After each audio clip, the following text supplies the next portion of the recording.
We are over-regulating in Europe. That's my strongly belief. We should first innovate and then regulate. We should pull it back.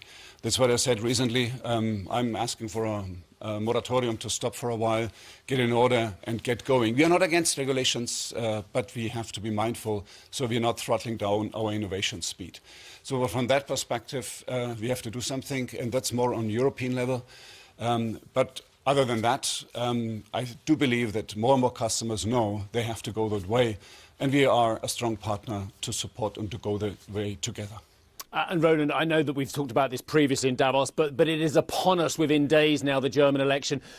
From your conversations with the key players, have you got firm indication that Germany is prepared to change how it spends and change how it regulates and how it deals with business in order to modernise itself for the 21st century?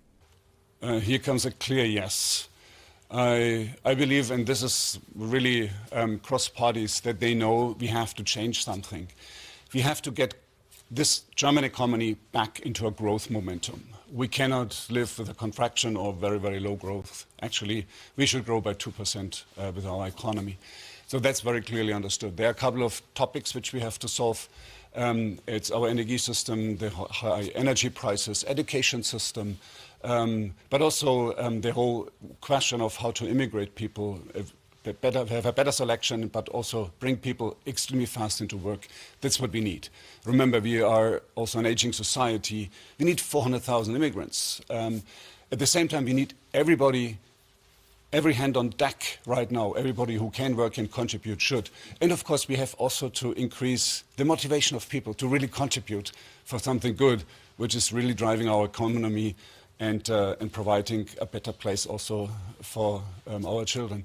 So infrastructure is another point. We have to invest in infrastructure because we are living in a world where logistics is very important, communication infrastructure, but also the energy infrastructure. A lot of things to do. It's not about recognizing the problems, it's really about taking actions now and fast. No conversation is complete with asking about the ramifications from US international policy. How are you dealing with the Trump tariff threat at the moment? Potentially more tariffs to come as well. How difficult is it negotiating your operations stateside and globally with that as a backdrop?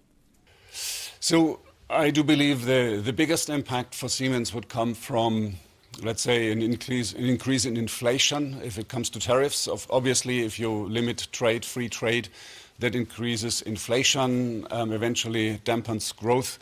That's an overall impact which we see then via our customers and markets. If it comes to Siemens, we are a global company, but we are very much local at the same time. So we have 40,000 people in the United States. We have 30,000 in India and in China. So we have local manufacturing. We expanded our production in the United States. Is it on electrification, on rolling stock? So we are quite global with a very global footprint. Would we have an impact? For sure, but it's limited from that perspective to our global footprint. And this holds true also for our products. We have also local teams for local product development in order to really serve the market in a better way, which is anyhow a good idea if you have fast-growing markets with different requirements.